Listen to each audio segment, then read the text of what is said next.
ناظرین، دو ہٹ دوربین آنکھوں سے لگائے اور برف میں دھنسے ہوئے پتھر کی اوٹ سے سر نکال کر اپنے سامنے کی طرف دیکھ رہا تھا۔ ہر طرف برف کی چادر میں لپٹے ہوئے پہاڑ دکھائی دے رہے تھے۔ سردی نقطہ انجماد سے 65 ڈگری کم تھی۔ ٹائیگر ہلز پر بظاہر زندگی جامد دکھائی دے رہی تھی، لیکن برف کی تاہوں میں چھپے ہوئے کنکریٹ کے مورچوں میں بہت سے عین پوش موجود تھے۔ دوہٹ اپنی عقابی نظروں سے انہیں مورچوں میں زندگی کے آثار تلاش کر رہا تھا۔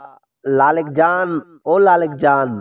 دوہٹ نے دوربین آنکھوں سے ہٹا کر اپنے عقب میں دیکھا تو ایک ساتھی کہہ رہا تھا، صوبیدار صاحب کہہ رہے ہیں اب تم آرام کرو۔ لالک جان، جو گزشتہ 2 راتوں سے دشمن سے لڑائی لڑ رہا تھا، خلاف توقع مسکرا کر بولا، تم نہیں جانتے میں ارادے کا کتنا پکا ہوں۔ میں نے صوبیدار کو کہہ دیا ہے کہ میں دشمن کا راستہ اس وقت تک دیکھتا رہوں گا جب تک مجھے یقین نہ ہو جائے کہ وہ ادھر آنے کے قابل نہیں رہا، چاہے اس کے لیے مجھے کتنی ہی اور راتیں کیوں نہ جاگ کر گزارنی پڑے۔ جیسے تیری مرضی، یہ کہہ کر سپاہی واپس لوٹ گیا۔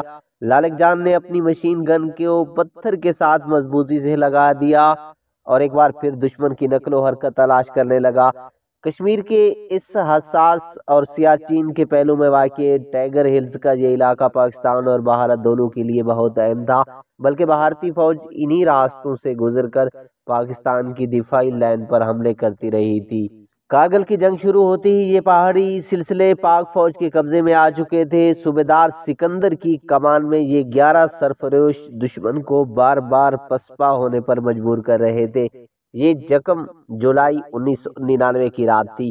دشمن ایک بار پھر پوری طاقت سے حملہ کر دیا، جسے پسپا کرنے کے بعد صوبیدار سکندر نے اپنے 11 ساتھیوں سے مخاطب ہو کر کہا کہ اگر صبح کا سورج طلوع ہونے سے پہلے بھارتی مورچوں کے درمیان بارودی سرنگیں بچھا دی جائیں تو دشمن پیش قدمی کے قابل نہیں رہے گا۔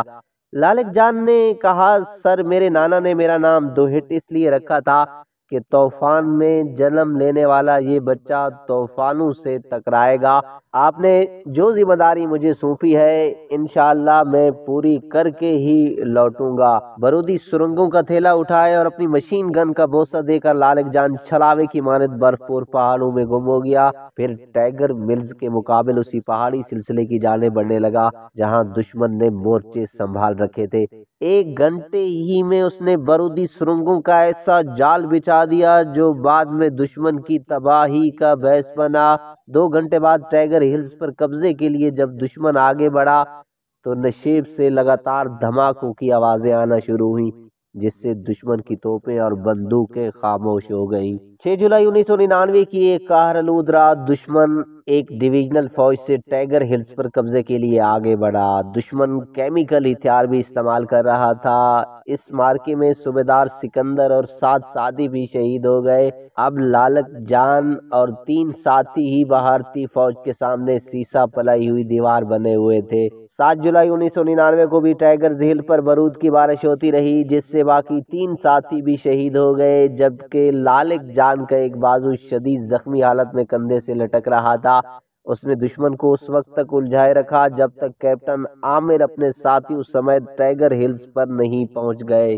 لالک جان نے کیپٹن عامر کو قید کر کے بارود کا تھیلا چھاتی کے ساتھ باندھ لیا اور پہاڑی گھاٹیوں میں اس طرح اتر گئے جیسے وہ زخمی نہ ہوں۔ آدھے گھنٹے بعد دشمن کا وہ مورچہ دھماکوں سے گونج اٹھا، کلاشنکوف کی دھاڑ سنائی دی، پھر فضا ساکت ہو گئی۔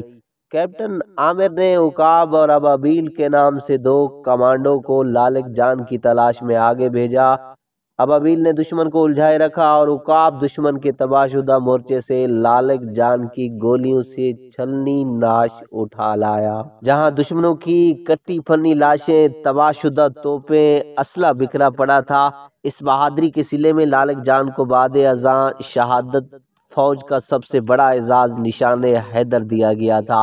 ناظرین، ہماری اس کہانی کے بارے میں ایک کومنٹ ضرور دیجیے گا۔